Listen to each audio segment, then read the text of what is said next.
Beleza, galera? Bem-vindos a mais uma aula de Química com D8. E a ideia aqui é continuar falando dos processos de separação de misturas. Neste caso, destilação. O princípio da destilação é muito simples. Ele se baseia na diferença de temperatura de ebulição entre as substâncias que compõem a mistura. Tá legal? Normalmente são usados dois processos. Ou uma destilação simples, quando nós temos um sólido e um líquido. Tá? E se quer obter, por exemplo, o solvente. Então tu tem ali sal e água e tu queres obter a água, tu quer obter o solvente. O processo de destilação é bastante interessante nesse caso, porque tu consegue reter, tu consegue como se fosse uma ebulição, tá? Só que a grande diferença é que tu consegue reter, tu consegue recuperar todo o solvente que foi vaporizado, ok? Ou então a destilação fracionada, que é um processo um pouco mais trabalhoso, ok? Porque ele exige alguns equipamentos um pouco mais aprimorados para isso. Por quê? Porque isso acontece quando nós temos dois líquidos com temperatura de ebulição muito próximos. Tá? Beleza? Então bora lá. Começamos pela destilação simples. Como eu falei antes, a destilação simples é um processo bastante fácil de ser realizado. Tá? Na prática, ele é melhor recomendado para substâncias sólidas misturadas a líquidos, quando tem um solvente. Melhor recomendado para substâncias como sal e água. Uma mistura homogênea, certo? Só que tu quer o solvente, tu quer a água de volta. Então essa extração utilizamos a destilação.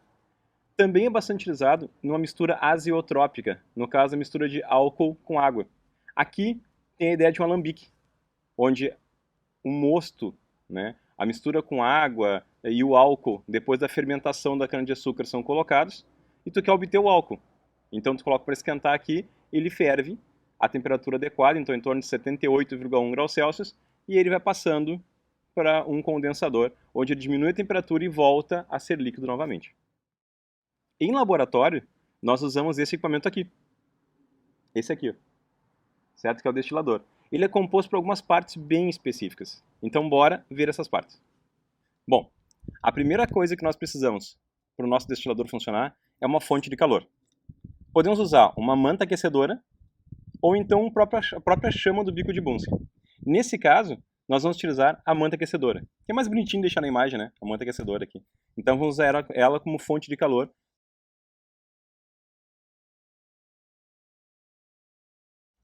Esse aqui é o balão de destilação. É aqui dentro que nós vamos colocar a nossa amostra para ser destilado. A amostra ela vai ebulir, o gás vai sair aqui por cima. É por esse tubinho aqui, pessoal, que nós ligamos ao condensador, certo? Lá em cima, nós temos ainda um termômetro, que é justamente este termômetro que vai nos ajudar a manter a temperatura do sistema. Já que nós queremos que a substância de menor temperatura de ebulição saia primeiro, okay? Que ela entre em ebulição primeiro e o outro não, permaneça dentro do frasco aqui embaixo, então nós mantemos a temperatura sempre controlada.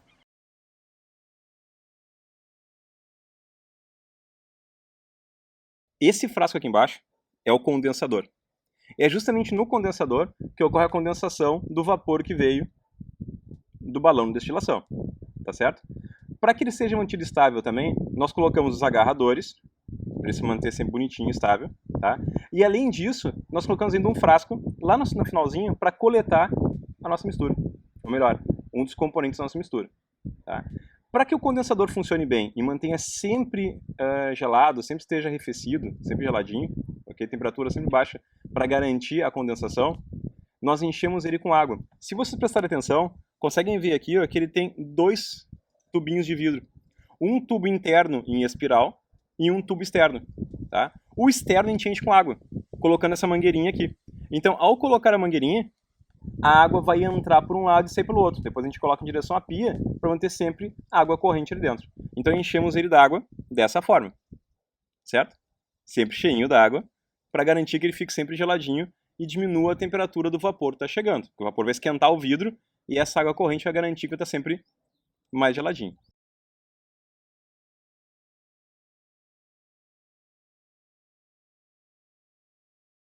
À medida que a substância começa a ser aquecida, depois que se liga a manta aquecedora, ok? O vapor começa a se formar. E à medida que esse vapor vai se formando, ele vai subindo e vai passando por todo o sistema.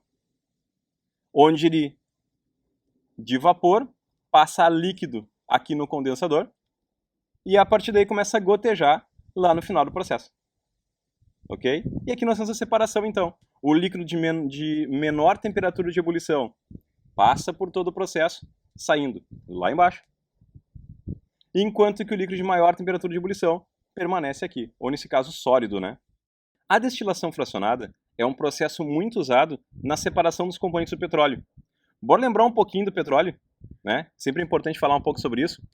O petróleo, ele hoje existe, mas ele surgiu a partir de animais e plantas de milhões e milhões de anos atrás, ok? Centenas de milhões de anos atrás. Imagina esse cenário que nós temos aqui. Nós temos um cenário onde nós temos um fundo oceânico, por exemplo, com plantas e animais pré-históricos. Tá? Um exemplo hipotético aqui, alguns desenhos só para ilustrar o que eu estou falando. Tá certo? Então, isso aconteceu há mais ou menos, então tem data de locais de petróleo, contendo petróleo, de 10 milhões a 500 milhões de anos atrás. Ok? Esses animais, essas plantas foram soterradas por sedimento, então eles se encontram em bacias sedimentares, né, em rocha sedimentar, e todo o petróleo então tem origem orgânica desses animais. À medida que esse animais é soterrado, nós temos a formação de camadas rochosas, e entre uma dessas camadas rochosas, nós temos justamente quem? O petróleo embebido nessa rocha. Então nós temos aqui o petróleo embebido na rocha, nessa parte mais escura aqui embaixo. Tá? Nos dias de hoje, nós temos então as estações petrolíferas que vão fazer a extração desse petróleo. A maioria delas offshore, então fica em alto mar. Elas lançam de brocas específicas que vão até esses locais que foram determinados por densidade, por GPS, por geoprocessamento, etc. Tá? E lá no fundo, o que acontece? Presta bem atenção aqui. Essas brocas, elas vão abrindo espaço e vão sendo preenchidas com concreto para que o buraco, né, para que o furo que tem ali se mantenha mais estável possível. E isso vai sendo feito etapa por etapa, passo a passo, até chegar na parte em que o petróleo se encontra. Presta atenção aqui no videozinho.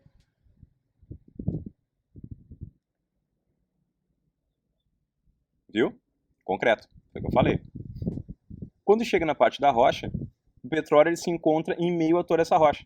Para poder tirar o petróleo e o gás que tem ali, outro líquido ou outro gás tem que ser colocado. Então se injeta um líquido, alta pressão, fazendo com que todo esse petróleo que tem lá embaixo seja impulsionado para cima, lá para a superfície.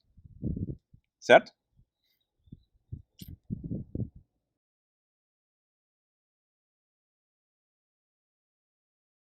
Esse petróleo, então, é encaminhado para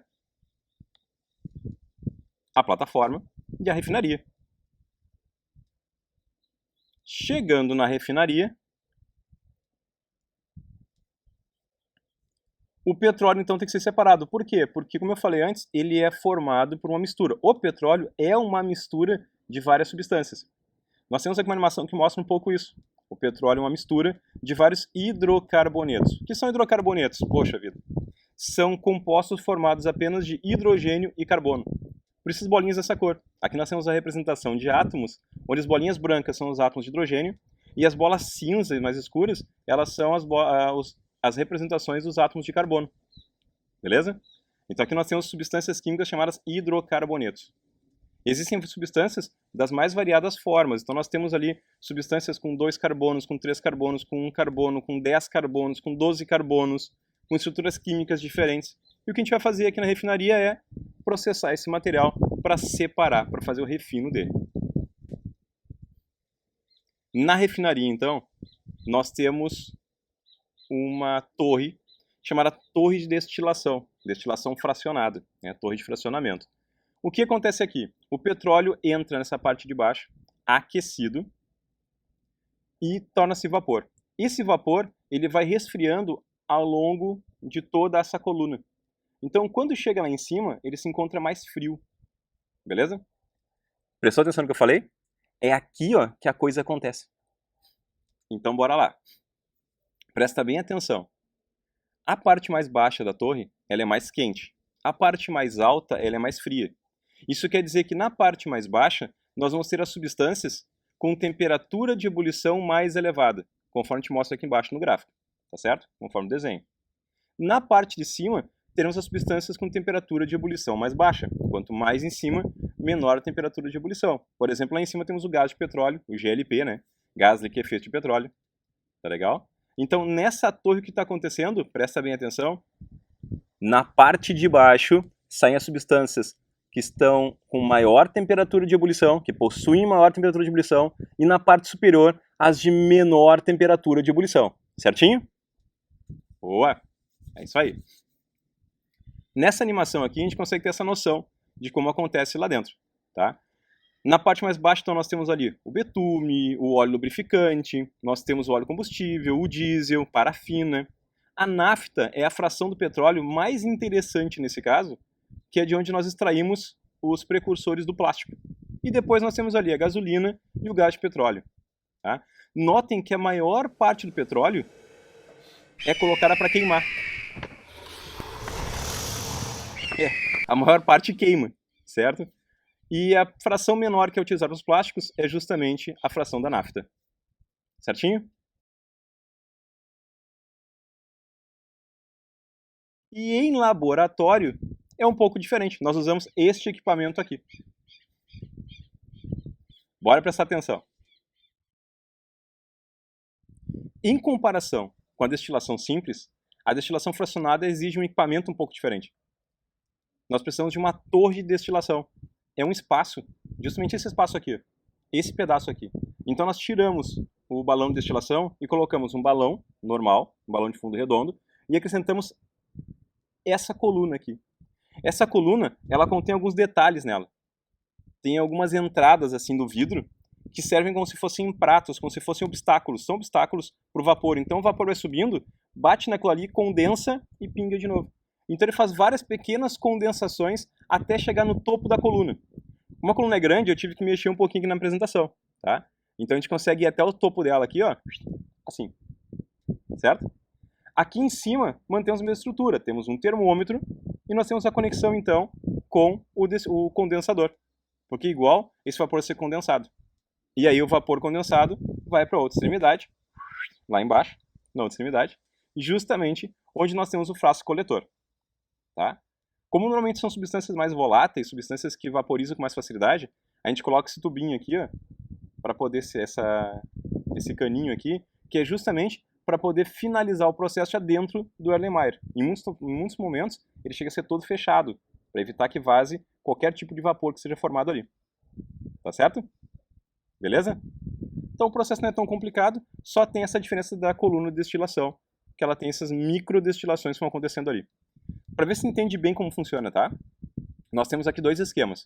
No primeiro esquema, nós temos uma destilação simples, onde quando uma substância A sai na destilação, ela arrasta um pouquinho da B junto. Então, por melhor que ela seja, eu no final vou ter ainda uma pequena mistura de A com B, das duas substâncias.